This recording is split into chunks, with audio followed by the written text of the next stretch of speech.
Last week, Dr. Justin Sledge from ESOTERICA released a video entitled, "What is the Philosopher's Stone? Introduction to Alchemy in Theory and Practice." In it, he outlines the history and process by which the stone of the philosophers was supposedly produced. In the video, he makes certain assertions and claims about alchemy, and particularly about Jung's mischaracterization of alchemy, claiming that Jung anachronistically infused the study of alchemy with the Romantic philosophical aesthetic tradition.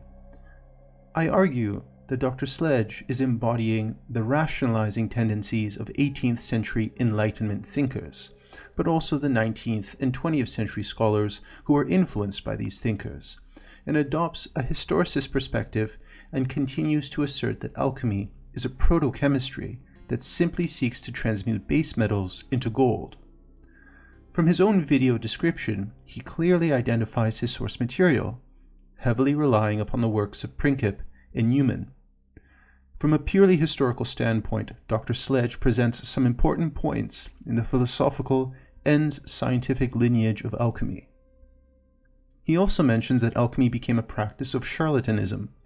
Although he never stated this explicitly, the video left an overall impression that alchemists aimed at satisfying their material greed by seeking to extract and brutalize nature for her secrets, or if you want to take the more proper approach, as the dispassionate scientific inquirer who meticulously sought the understanding of the workings of nature through, of course, the same methods of extraction and brutalization. Unfortunately, Dr. Sledge only provides half of the scholarly debate surrounding this issue, and I hope to rectify the imbalance by providing counterexamples to the mainstream secular position.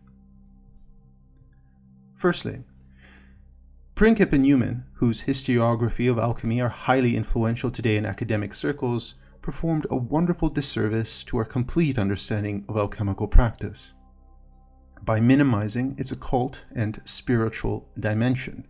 Spiritual in this sense because alchemy is highly interdisciplinary and related to astrology, theurgy, and other mystical practices.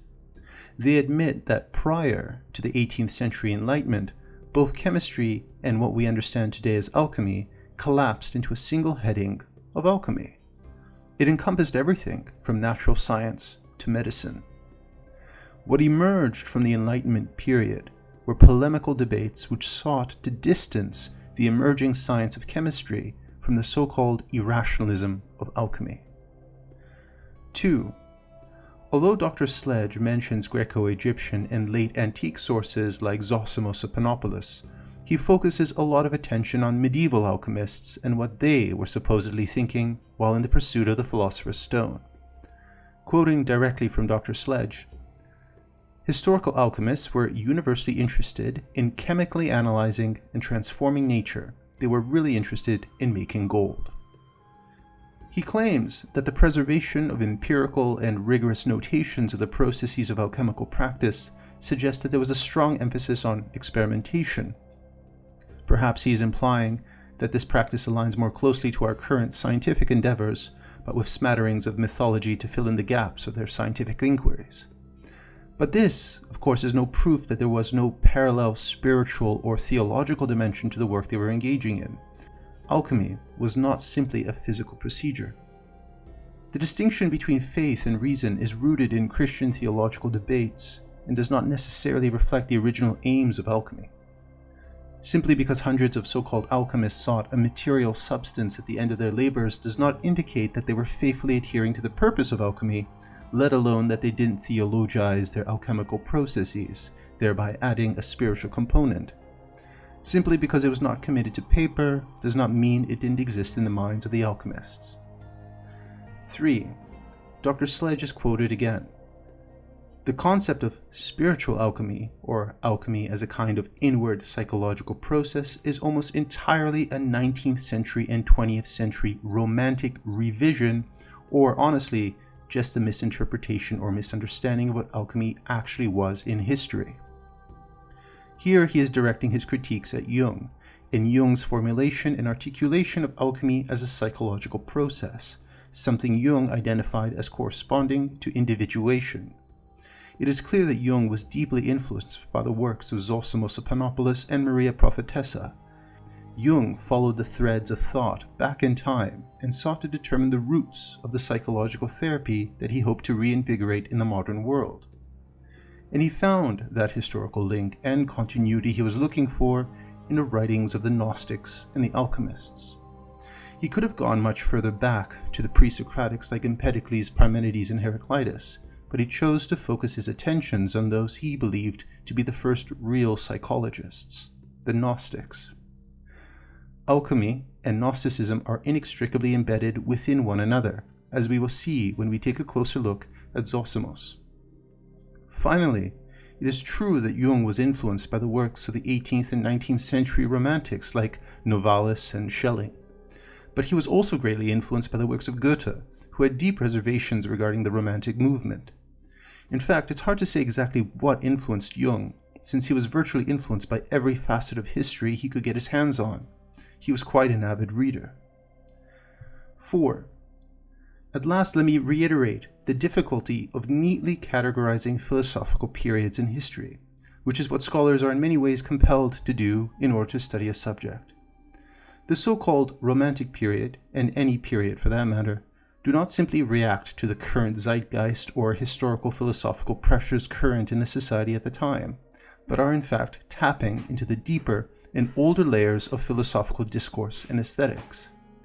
As an example, in her work, The Aesthetics of Darkness, a study of Hellenistic Romanticism in Apollonius, Lycophron, and Nicander, Sestaco demonstrates that conceptual modes leading up to Romanticism actually have parallels in Hellenistic literature. She is quoted here at length, quote, "The exploration of time and space became popular during Romanticism and spawned notions such as exoticism and primitivism. The aesthetics of folk culture came into vogue, new poetic forms evolved as a consequence of an increasing experimentality, psychological issues concerning old age and childhood and the emphasis upon femininity became central topics of literature. Hellenistic literature set the same trends," end quote. In a way, the old adage that there is nothing new under the sun is a very apt statement. No idea is truly unique, because every idea that came to you pre-exists you. It was likely thought or felt by someone else well before you were born. The only thing that can be unique is the language used to articulate the idea, or the application of the idea in the current context. In a roundabout way, what I am saying is that the romantic impulse is not a foreign element incorporated into the understanding of alchemy by Jung, but actually exists in the human condition, and that impulse has had expression even in Hellenistic antiquity. These romantic writers that Jung was referencing themselves read and referenced even older material. The overall intention of Jung's work, as he himself repeatedly states, is to give birth to the very ancient in the new. In line with the Russian proverb, "Всё новое – это хорошо забытое старое," everything new is well forgotten old. Number 5. An important point to mention is that for Jung, there is no real distinction between psychology and spirituality.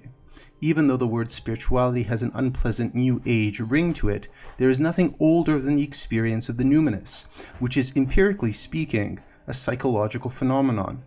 It is also important to realize that all criticism of Jung's works as psychologism entirely misses the point of what psyche actually means for Jung. The psyche is the substrate by which materiality and immateriality coalesce. It is the fundament of all we sense, think, feel, and intuit.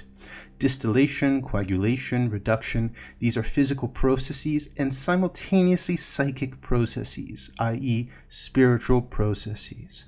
It is the dynamis of the act and its effects, as opposed to its application, that is most important in order to understand the oneness and inseparability of reality and therefore magic. 6. In her work, Becoming Gold, Dr. Grimes takes a balanced approach and agrees in part with the assertions of Princip and Newman that characterizing alchemy as either science or religion muddies the waters of our understanding. Grimes argues that alchemy can be best understood as, quote, an amalgamation of religion, science, and magic.